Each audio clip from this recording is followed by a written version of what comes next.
Le journal de 7h est présenté par Cédric Chasseur. Bonjour Cédric. Bonjour Lionel, bonjour à tous. La milice russe Wagner a perdu hier son chef Evgeny Prigojine est mort dans le crash d'un petit avion privé entre Moscou et Saint-Pétersbourg. Un appareil dans lequel se trouvait également son bras droit Dmitri Oudkine et 8 autres personnes. L'ancien héros devenu paria pour avoir voulu renverser Vladimir Poutine il y a 2 mois s'est éteint dans des circonstances troublantes. Nicolas Tonev, vous avez pu regarder les images amateurs du crash.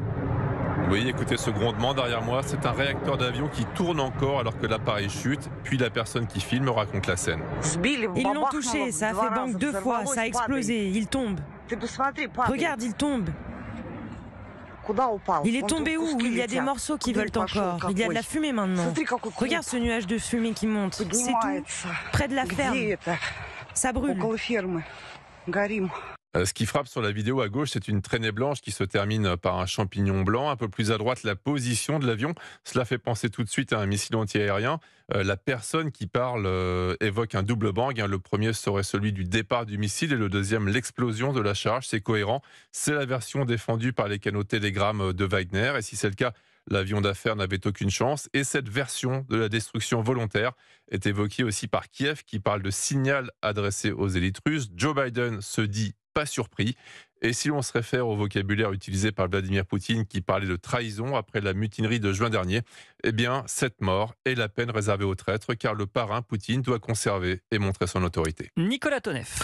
L'actualité ce matin, c'est aussi cette information européenne. Le nombre d'atteintes à la laïcité à l'école explose depuis l'assassinat de Samuel Paty. Il y a eu 4710 signalements sur la seule année scolaire 2022-2023, soit une hausse de 150% en un an. En cause notamment le non-respect d'une loi, celle de 2004, qui régit le port des signes religieux et des tenues non conformes. Alexandre Chauveau. Oui, en clair, le port d'abaya pour les jeunes filles ou de camis pour les garçons, signalé par la majorité des académies. Selon cette note des services de l'État, ces faits sont en constante augmentation depuis 2 ans, jusqu'à représenter un signalement sur 2 lors du dernier trimestre de l'année scolaire, entre avril et juillet 2023.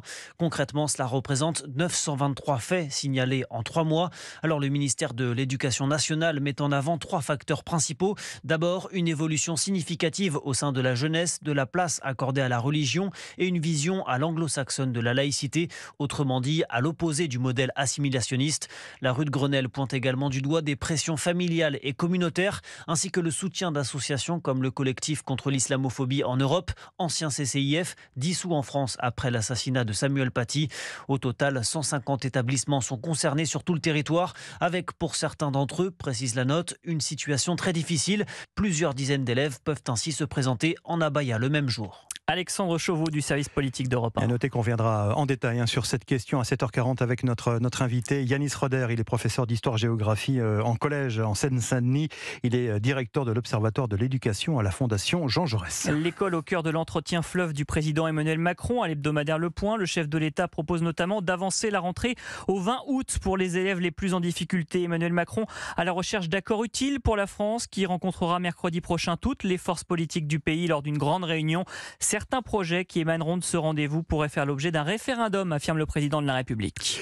Même si le pic de la canicule semble avoir été atteint hier, 17 départements, on le disait avec Marlène, sont toujours en vigilance rouge de l'Occitanie à l'Auvergne-Rhône-Alpes. Oui, l'Aude et l'Hérault repassent en orange comme 37 autres départements du sud et de l'est de la France. Il fera encore très chaud ce jeudi. Un enfer notamment pour tous ceux qui travaillent en extérieur. C'est le cas notamment des maraîchers. Caroline Baudry est allée à la rencontre de Vanessa, ouvrière agricole. Ce matin, elle s'est installée sur le marché Ambroise-Courtois dans le 8e arrondissement de Lyon.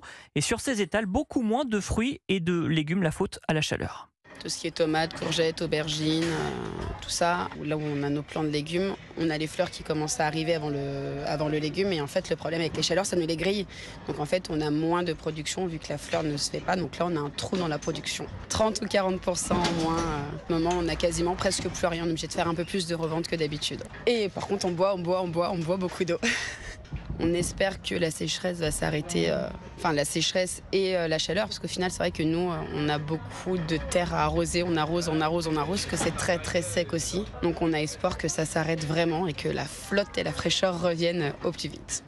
Voilà pour Vanessa, ouvrière agricole, au micro de Caroline Baudry. Vigilance aussi dans le nord et l'ouest de la France. 25 départements des Hauts-de-France, de la Normandie, de l'Île-de-France et du centre Val-de-Loire sont en alerte orange pour un risque d'orage dans la journée. Europe 1, 7h06. Pas question d'augmenter les impôts des ménages. Elisabeth Borne veut tordre le cou aux rumeurs sur une possible hausse des prélèvements obligatoires. Au contraire, la Première ministre veut continuer à baisser les impôts pour améliorer le pouvoir d'achat des classes moyennes. C'est ce qu'elle a martelé hier chez nos confrères de France Bleu. Elisabeth Borne qui a tout de même reconnu une possible augmentation à venir des franchises médicales et des taxes sur l'alcool. Et dans ce contexte, le ministre de l'économie Bruno Le Maire a fait sa rentrée ce jeudi à Annecy en Haute-Savoie. Oui, il doit y présenter ses priorités pour les prochaines semaines. Il sera à coup sûr question d'industrie. Le ministre de l'économie et des finances a choisi une entreprise, le groupe Fournier, pour ce premier déplacement de rentrée. Et c'est tout, sauf un hasard, Baptiste Morin. Oui, le groupe Fournier existe depuis plus de 100 ans. Il est plus connu sous le nom d'une de ses marques, Mobalpa, car c'est une de ses activités, la fabrication de meubles de cuisine, mais aussi de salles de bain et plus largement de mobilier sur mesure. Le groupe affiche une bonne santé économique, 2000 collaborateurs et 400 millions d'euros de chiffre d'affaires. Une entreprise familiale à la tête de laquelle se trouve aujourd'hui Philippe Crozet, qui représente la 4e génération de la famille. Au départ, en 1907, on fabriquait des chalets, des skis et des buffets de cuisine. Et en fait, c'est à partir de 1949, avec la naissance de la marque Mobalpa, que cette entreprise s'est spécialisée dans le meuble de cuisine. C'est la même famille depuis toujours. Tout ce qu'on fabrique est 100% made in France. On est l'archétype, on va dire, de l'ETI familiale française qui se développe. Et c'est bien sur cet aspect que Bruno Le Maire veut mettre l'accent. Le ministre de l'économie passera d'ailleurs par la nouvelle usine Fournier, 20 000 mètres carrés à moins de 10 km du siège, 90 millions d'euros d'investissement et une centaine de recrutements à la clé. Voilà pour Baptiste Morin, chef du service économie d'Europe 1. Le sport, la France n'a toujours pas de médaille au championnat du monde d'athlétisme à Budapest. Et le temps presse à 4 jours de la fin des mondiaux. Jean-Claude Perrin est avec nous. Bonjour Jean-Claude. Oui, bonjour. À un an des Jeux, 1-0 pointé Fred H. Écoutez l'avis de la ministre des Sports Amélie Oudéa-Castéra sur notre antenne hier dans Europe 1 Midi. L'athlétisme français n'a jamais été parmi les tout meilleurs au monde, mais il faut garder le moral, confiance, aller de l'avant tout en étant très lucide sur les points qui doivent être encore impérativement améliorés dans les mois à venir pour que l'athlétisme français présente une meilleure image aux Jeux Olympiques et Paralympiques. Vous avez 30 secondes, Jean-Claude Perrin. Vous êtes d'accord avec l'avis de la ministre ?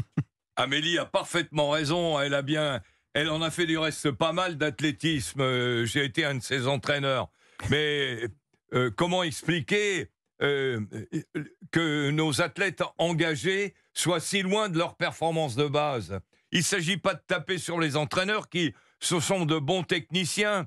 Mais les remarques que je fais aujourd'hui devant vous, Cédric, c'est les mêmes que je faisais il y a 1 an, les mêmes il y a 2 ans, les mêmes il y a 10 ans. C'est-à-dire Oui, Lionel. C'est-à-dire Oui, c'est-à-dire qu'on manque de rigueur. La base, Amélie a raison, la base est faible. Les gosses à l'école n'en font pas assez, c'est-à-dire pas du tout même. Mais ce qu'il nous faut, c'est que quand les gars sont engagés dans un championnat, ils ne soient pas trop éloignés de leur standard de qualification. On a trop de gars qui donnent leur maximum, c'est vrai, mais on est trop éloigné de la base internationale. L'avis enflammé de Jean-Claude Perrin en direct ce matin sur Europe 1. Dans le journal de Cédric Chasseur. Merci Cédric. La météo.